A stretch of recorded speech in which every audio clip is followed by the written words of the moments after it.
आज का जो हमारा टॉपिक है that is electric power. Power इससे पहले हम नाइन्थ क्लास में भी डिस्कस कर चुके हैं। उस वक्त हमने मैकेनिकल पावर फाइंड आउट की थी।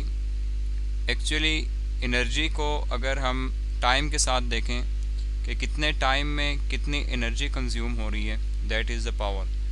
अगर वो हम मैकेनिकल एनर्जी को टाइम पे डिवाइड कर दें, that would be mechanical power.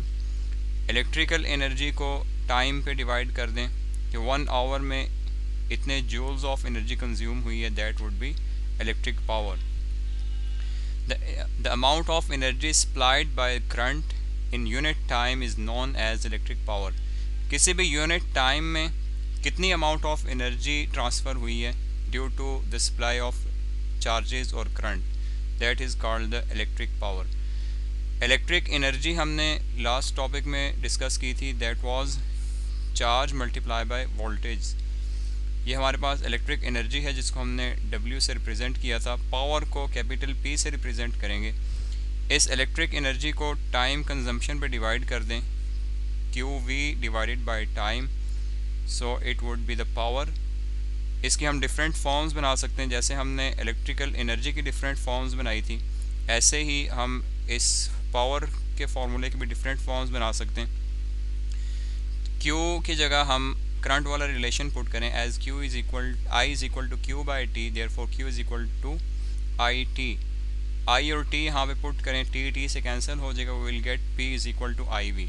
हमारी ये फॉर्म भी अक्सर यूज़ होती है power, electric power find out करने के लिए, जब हमें किसी भी डिवाइस का उसका करंट कंजम्पशन पता हो, कितने एम्पेयर वो कंज्यूम करती है और कितने वोल्टेजेस पे वो ऑपरेट हो रही है, तो हम उस डिवाइस की इलेक्ट्रिक पावर फाइंड आउट कर सकते हैं। ऐसे ही हम इसकी एक सेकंड फॉर्म बना सकते हैं, V is equal to I R का रिलेशन यूज़ करते हुए using Ohm's law.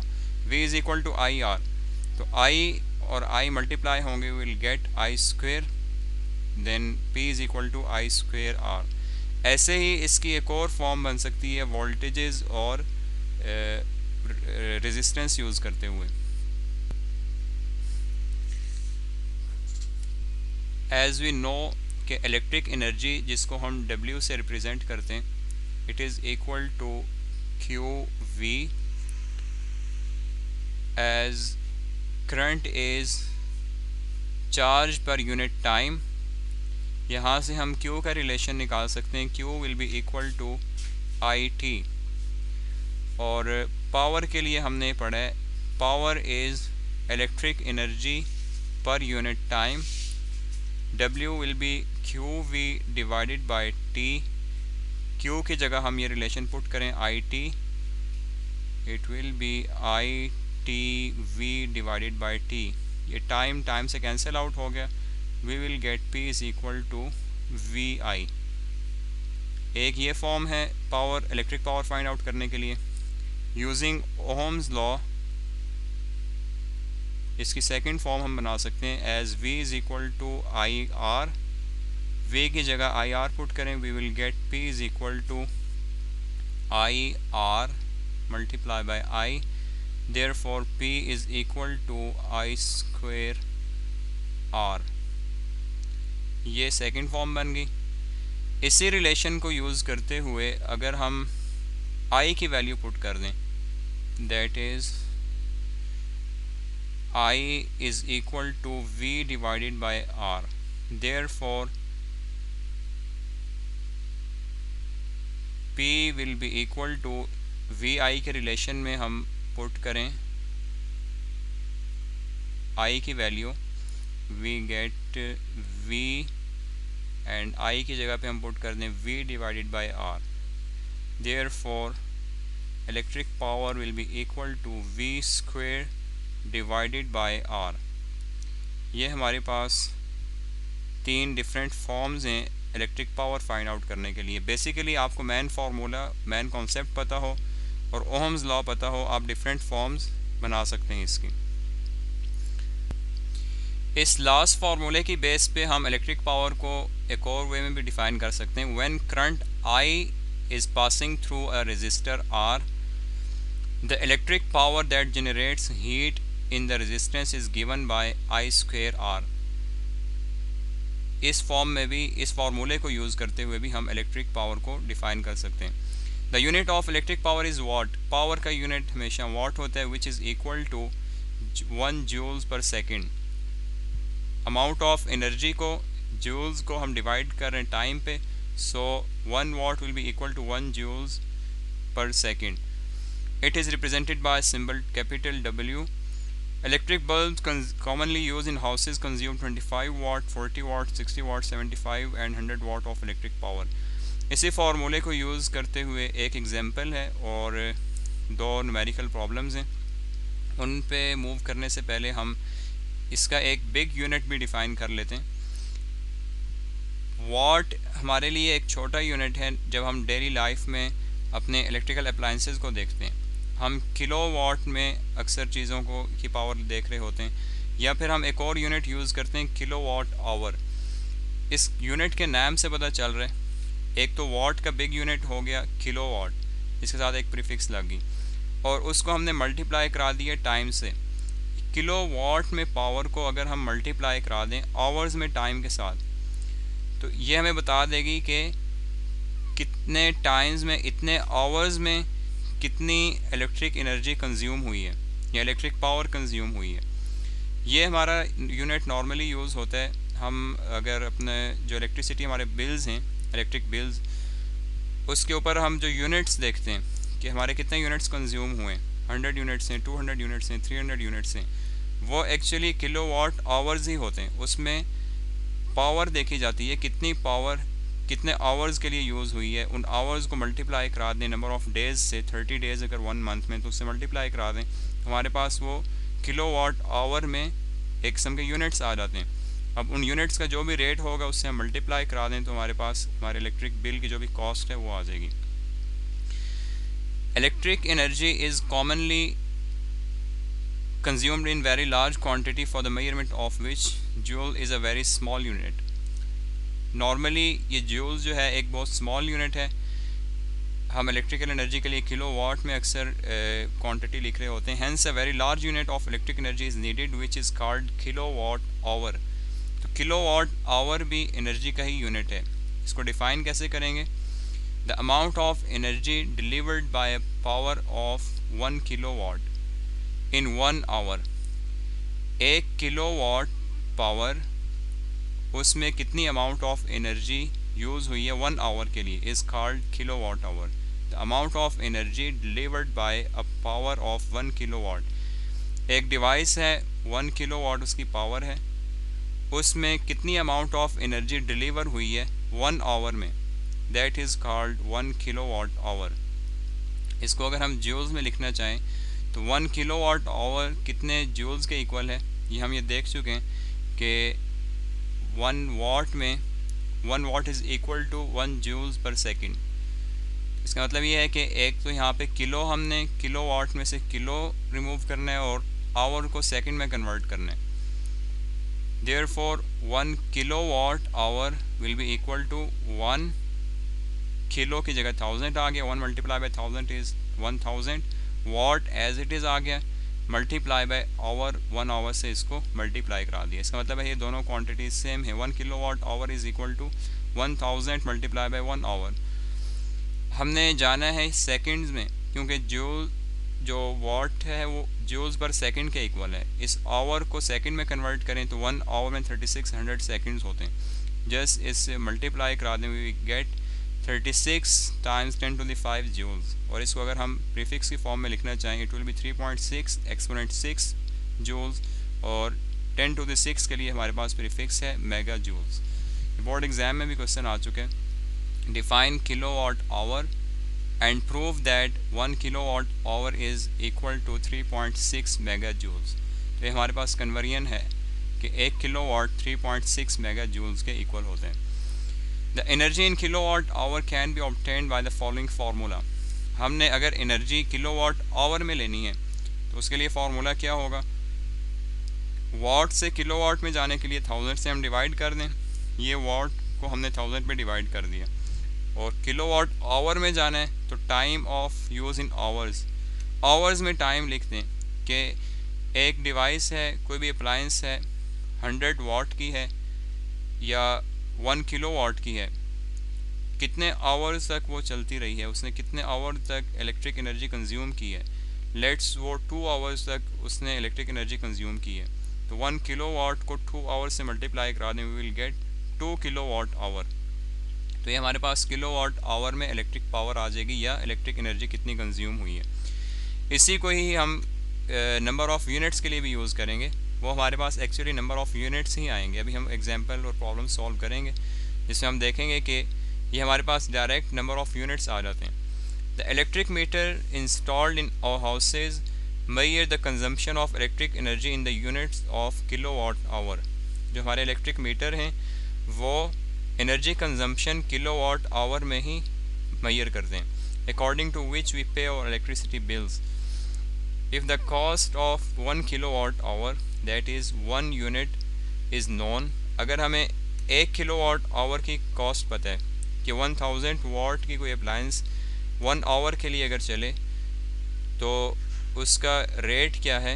If we know the unit of 1 kilowatt hour, we can calculate the amount of electricity bill by the following formula. Simple हम उस rate को multiply करा दें इन number of units के साथ, इन kilowatt our के साथ, we will get the cost of electricity. Cost of electricity is number of units consumed, जो इस फार्मूले से आ जाएंगे, multiply by cost of unit. वही नंबर ऑफ यूनिट्स कंज्यूम क्या है, वाट को किलोवाट में कन्वर्ट करें, 1000 पे डिवाइड कर दें, मल्टीप्लाई करा दें कितने आवर्स के लिए वो डिवाइस यूज़ हुई है। दिस इज़ किलोवाट आवर और number of units multiply by cost of unit. एक यूनिट की क्या कॉस्ट है। हम न्यूमेरिकल प्रॉब्लम सॉल्व करते हैं, एग्जाम्पल्स ऑलरेडी सॉल्व हैं। An electric bulb is marked with 220 volt. एक इलेक्ट्रिक बल्ब है जिसके ऊपर मार्किंग है, उसके वोल्टेजेस हैं that is 220 volt. 100 watt, it means its power is 100 watt.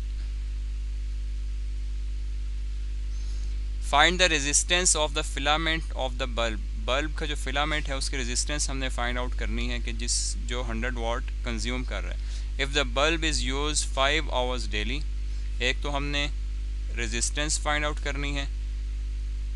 If the bulb is use 5 hours daily, अगर वो बल्ब 5 आवर्स डेली यूज़ हो रहा है। Find the energy in kilowatt our consumed by the bulb in 1 month. 5 hours daily हैं and we have to consume the electrical energy in kilowatt hour। P हमने find out करनी है kilowatt hour में। For 1 whole month, एक month के लिए, कि उसने एक मंथ में कितनी इलेक्ट्रिकल एनर्जी को कंज्यूम किया। इसको आप P की जगह E भी लिख सकते हैं because we are going to find the electrical energy in kilowatt hour. अभी हमने जो फार्मूलाज पढ़े पावर के, उसमें से एक फार्मूला है P is equal to V square divided by R। हमने फाइंड आउट करनी है resistance, so R will be equal to V square divided by P। V हमें गिवन है 220 square divided by power is 100 watt. Therefore resistance of the filament is 220 square divided by 100 is 484 ohms। जिस electric bulb की power 100 watt लिखी हुई है और वो 220 volt पे ऑपरेट होने वाला है, इसका मतलब ये है कि उसके अंदर रेजिस्टेंस 484 ओहम की है, तो वो इतनी पावर कंज्यूम कर रहा है या इलेक्ट्रिक एनर्जी कंज्यूम कर रहा है। सेकंड हमने फाइंड करनी है electrical energy in terms of kilowatt our. कैसे आती है, हम पावर को वाट को मल्टीप्लाई करा दें time consumed in hour, time in hours divided by 1000, यानी कि किलो वाट को हमने किलोवाट में कन्वर्ट किया। वाट हमें गिवन है that is 100 watt divided by 1000 multiply by time in hours 5 hours तक वो डेली अप्लायंस यूज़ हो रही है, we get 100 divided by 1000 is 0.1 multiplied by 5 is 0.5. जो इलेक्ट्रिक एनर्जी किलोवाट आवर में है दैट इज़ 0.5 किलोवाट आवर, और हमने ये एनर्जी कितने डेज़ के लिए यूज़ कैलकुलेट करनी है। We have to find it for 1 month. 1 month is equal to 30 days, bracket में लिखा हुआ भी है, हम 30 डेज़ यूज़ करेंगे, 31 डेज़ यूज़ नहीं कर रहे। इसका मतलब ये है कि हम इसको मल्टीप्लाई करा दें 30 डेज़ के साथ, तो हमारे पास 1 मंथ की इलेक्ट्रिक एनर्जी कंजम्पशन आ जाएगी। 0.5 multiply by 30 is 15 kilowatt hour. So electrical energy consumed for whole month by this bulb is 15 kilowatt hour। और दूसरी टर्म्स में आप ये भी कह सकते हैं कि 100 वाट का ये बल्ब 5 आवर्स डेली ऑन होता रहा है, इलेक्ट्रिसिटी कंज्यूम करता रहा है। 30 डेज़ में उसने 15 किलोवाट आवर एनर्जी कंज्यूम की है। अब हमें अगर कॉस्ट पता हो कि 1 यूनिट 1 किलोवाट आवर कितने का है, लेट्स इट इज़ 5 रुपीज़, और जितने भी उसकी अमाउंट हो उसको इससे मल्टीप्लाई करा दें, तो हमें इस एक अप्लायंस का पता चलेगा कि इसने इसका बिल कितना बन रहा है। ऐसे ही अगर नंबर ऑफ़ डिवाइसेस हैं, ये एक बल्ब था, ऐसे हमारे पास 5 बल्ब्स हैं, उनके टाइमिंग डिफरेंट हैं, फ़ैन्स हैं, रेफ्रिजरेटर्स हैं, ऐसे डिफरेंट डिवाइसेस हैं, उनके किलोवाट आवर्स फाइंड आउट करें और सबको ऐड करके रेट से मल्टीप्लाई करा दें, तो हमारे पास जो टोटल कॉस्ट है वो आ सकती है। इसके भी न्यूमेरिकल प्रॉब्लम्स हैं जो हम नेक्स्ट क्लास में सॉल्व करेंगे। The next problem is an incandescent light bulb with an operating resistance of 95 ohms। एक लाइट बल्ब है जिसकी रेजिस्टेंस 95 ohms है, R is equal to 95 ohms, is labeled 150 watt। उसके ऊपर पावर जो लिखी गई है that is 150 watt। Is this bulb designed for use in a 120 volt circuit or a 220 volt circuit? दो टाइप के वोल्टेजेस वर्ल्ड वाइड यूज़ होते हैं, ज़्यादातर जो है वो 110 की हैं अप्लाइंसेस, और हमारे यहाँ 220 वोल्ट पे जो हमारी अप्लाइंसेस हैं वो ऑपरेट हो रही हैं। तो हमारे पास एक डिवाइस है, उसके ऊपर ये लिखा हुआ नहीं है कि वो 220 वोल्ट की है या 110 वोल्ट की है, 120 वोल्ट की है। तो अगर हमें ये चीज़ें उसके ऊपर पता है, 95 ओम उसकी रेजिस्टेंस है और उसकी पावर पता है कि वो कितनी पावर कंज्यूम करती है, तो हम वोल्टेजेस फाइंड आउट कर सकते हैं। वही फार्मूला है as P is equal to V square divided by R. Therefore V square is equal to P times R। Power is 150 watt multiplied by 95 ohms। V square is 150 multiplied by 95 is 14250, and we have to find the voltages only taking square root on both sides. We will get square root of 14250, and the square root of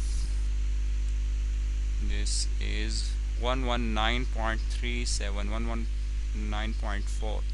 V is equal to 119.4। It means कि 120 volt के equal है, उसके near है, तो ये appliance 120 volt के लिए design हुई हुई है, 120 वोल्ट के सर्किट में यूज़ होगी। 220 वोल्ट के सर्किट में हम इसको यूज़ नहीं कर सकते। So the bulb is design for the use in 120 volt circuit. Electric cost से रिलेटेड एक्सरसाइज के दो प्रॉब्लम्स हैं, लेंथी प्रॉब्लम्स हैं, वो तो हमारे आएंगे ही। एक शॉर्ट प्रॉब्लम यहाँ पे सॉल्व हुआ है कि एक ही अप्लायंस के लिए कॉस्ट फाइंड आउट की गई है। Calculate the 1 month cost of using 50 watt energy saver for 8 hours daily. एक 50 वाट का एनर्जी सेवर है जो 8 आवर्स डेली यूज़ हो रहा है। in your study room. Assume that the price of a unit is Rs12. हमने एक मंथ की कॉस्ट बतानी है कि 50 वाट का बल्ब 8 आवर्स अगर डेली यूज़ होता है और 12 रुपी कॉस्ट है 1 किलो वाट आवर की, तो टोटल कॉस्ट कितनी बनेगी? सिंपली हमने 50 वाट को किलो वाट आवर में कन्वर्ट करना है। 50 डिवाइड बाई 1000 मल्टीप्लाई करा देना उसको 8 से। 1 मंथ के लिए हम उसको 30 से मल्टीप्लाई कराएंगे और फाइनली उसको मल्टीप्लाई करा देंगे कॉस्ट से। Where is that? 50 watt is equal to 0.5 kilo watt 1000 पे डिवाइड करके। टाइम है 8 आवर्स। नंबर ऑफ़ यूनिट्स क्या हैं कि किलो वाट को मल्टीप्लाई करा दें आवर्स से जो डेली यूज़ हो रहे हैं और 30 डेज़ से मल्टीप्लाई करा दें। 12 यूनिट्स हमारे पास आ गए। देयरफॉर 12 मल्टीप्लाई बाई 12 इसकी कॉस्ट है 1 किलो वाट आवर की। So the total cost of this electric bulb is 144 rupees. जो इलेक्ट्रिसिटी ये कंज्यूम करेगा उसके अगेंस्ट 144 रुपी बिल बनेगा। नेक्स्ट टॉपिक हमारा डायरेक्ट और अल्टरनेटिंग करंट से रिलेटेड है। दो मेन टाइप्स हैं करंट की, एक डायरेक्ट करंट है और एक अल्टरनेटिंग करंट है। शॉर्ट से इधर डिस्कशन हुई हुई है। डिफरेंसेस ऑलमोस्ट 2 to 3 डिफरेंसेस यहाँ पे डिस्कस हुए हैं। बेसिक डिफरेंसेस हैं वही डिस्कस हैं यहाँ पे। The current derived from cell और बैटरी इज़ डायरेक्ट करंट, या ये सिंपल सी डेफिनेशन भी कह सकते हैं। ऐसा करंट जो बैटरी से या सेल से लिया जाता है वो डायरेक्ट करंट है। हमारी इमरजेंसी लाइट्स हैं उसके अंदर बैटरी है, जो बैटरी से करंट मिल रहा है that is direct current. Since it is unidirectional, ये डायरेक्ट करंट इसको शो करते हैं डीसी से, और ये यूनिडायरेक्शनल करंट होता है, एक डायरेक्शन में करंट जा रहा होता है। और जो अल्टरनेटिंग करंट होगा वो इसी के ऑपोजिट होगा। The positive and negative terminals of DC sources have fix polarity. Positive terminal और नेगेटिव टर्मिनल को हम पोल्स भी कहते हैं। तो इसके जो पॉजिटिव और नेगेटिव टर्मिनल हैं डीसी सोर्स के, वो फिक्स उनकी पोलैरिटी होती है। वो पॉजिटिव और नेगेटिव चेंज नहीं होते कभी। जो पॉजिटिव है वो हमेशा पॉजिटिव रहेगा, जो नेगेटिव है वो हमेशा नेगेटिव रहेगा। Level of DC remains constant with time. इस फिक्स पोलैरिटी की वजह से जो डीसी डायरेक्ट करंट का जो लेवल है वो हमेशा कांस्टेंट रहता है। ये हमारे वोल्टेज हैं, टाइम के साथ ये वोल्टेज चेंज नहीं होते। अगर 3 वोल्ट पॉजिटिव है तो वो 3 वोल्ट पॉजिटिव ही रहेगा, और अगर कोई 2 वोल्ट पॉजिटिव है तो 2 वोल्ट पॉजिटिव ही रहेगा जिस टाइम पे भी हम इस वोल्ट को मेजर कर लें। ऐसा नहीं है कि वो नेगेटिव में कभी आ जाए कभी पॉजिटिव में चला जाए। On the contrary there is also a current which changes its polarity again and again. इसी के ऑपोजिट एक ऐसा भी करंट है जिसकी पोलैरिटी बार बार चेंज होती रहती है। वो करंट कौन सा है? That is the alternating current. Such a current that changes direction after equal intervals of time. ऐसा करंट जिसकी direction equal interval of time में चेंज होती जाए इज़ कॉल्ड अल्टरनेटिंग करंट। वो डायरेक्शन किसकी चेंज होगी? पॉजिटिव और नेगेटिव टर्मिनल्स की। इसको रिप्रेजेंट करते हैं एसी से, और ये हमें इस ग्राफ में दिखाया गया कि अगर हम वोल्टेज और टाइम के साथ वोल्टेज को मेजर करें तो वो हमें पॉजिटिव और negative equal interval of time पे मिलते जाएंगे। ऐसा नहीं है कि हर टाइम पे पॉजिटिव की ही लाइन मिलेगी, एक स्ट्रेट पॉजिटिव वैल्यू मिलेगी। वो वोल्टेज पॉजिटिव और नेगेटिव के बीच में स्विच करते जाएंगे इक्वल इंटरवल ऑफ टाइम में। This type of current is produced by AC generator. Alternating current का जो जनरेटर है, जो हमारे नॉर्मल इलेक्ट्रिक जनरेटर्स हैं, अल्टरनेट एसी करंट नॉर्मली उन्हीं जनरेटर से जनरेट कराया जा सकता है, ये उसका सोर्स है। डीसी करंट का सोर्स क्या है? यहाँ पे जो डिस्कस हुआ है दैट इज़ बैटरी और सेल, और अल्टरनेटिंग करंट का सोर्स है electric generator. Equal interval of time इधर डिस्कस हुआ है। इसी से रिलेटेड टाइम पीरियड की टर्म है जो हम वेव्स में पढ़ चुके हैं। ये भी एक वेव फॉर्म यहाँ पे बनाई हुई है, तो उसमें टाइम पीरियड क्या है? अल्टरनेटिंग करंट के केस में the time interval after which the AC voltage और current repeats its value is known as its time period. ऐसा इंटरवल कि जिसके बाद एसी वोल्टेज या करंट अपनी वैल्यू रिपीट करें। अभी ये लेट्स अबाउट 180 वोल्ट के करीब इसकी वैल्यू है। तकरीबन 0.1 सेकंड के बाद इसकी वैल्यू अगेन 180 वोल्ट हो चुकी है। हर इक्वल टाइम इंटरवल के बाद उसकी वैल्यू अगेन वही हो रही है। तो ऐसा ये इक्वल इंटरवल ऑफ टाइम में वैल्यू रिपीट हो रही है। The time interval after which the AC voltage और करंट रिपीट इट्स वैल्यू, ऐसा टाइम इंटरवल जिसमें एसी वोल्टेज या एसी करंट अपनी वैल्यू को रिपीट करे is known as time period. और अगर आप वो वेव फॉर्म वाला टाइम पीरियड भी लें तो दो पीक्स के दरमियान में जो डिस्टेंस होता है that is the time period. The change in the values of voltage and current corresponds to the frequency of the source। ये टाइम पीरियड में ये चेंज आ रहा है, जबकि इसमें चेंज कोई नहीं है डायरेक्ट करंट में, ये कांस्टेंट वैल्यू चल रही है। तो ये जो चेंज आ रहा है, एक साइकिल कंप्लीट हो गया, यहाँ से स्टार्ट हुआ हमारा साइकिल, ये कंप्लीट हो गया, ये कंप्लीट हो रहा है 0.02 सेकेंड से थोड़ा सा कम टाइम है। ऐसे ही अगला अगला जो कंप्लीट साइकिल है वो भी इतने ही टाइम में कंप्लीट हो रहा है। The change in the value of the voltage and current corresponds to the frequency of the source. Frequency क्या चीज़ थी कि एक सेकंड में कितने साइकिल्स पास आउट हो रहे हैं। अभी एक सेकंड तो इसका काफ़ी दूर है, 0.2 सेकंड ही आप इसको ले लें, उससे भी थोड़ा सा कम टाइम है जिसमें इसका एक साइकिल कंप्लीट हो गया। एक सेकंड में इसके काफ़ी ज़्यादा साइकिल पास आउट हो जाएंगे। तो एक सेकंड में कितने साइकिल पास होते हैं that is called the frequency. In Pakistan alternating current oscillates 50 times every second. Alternating current एक सेकंड के अंदर पाकिस्तान में जो इलेक्ट्रिक पावर है उसमें अल्टरनेटिंग करंट एक सेकंड में 50 टाइम्स ऑसिलेट करता है।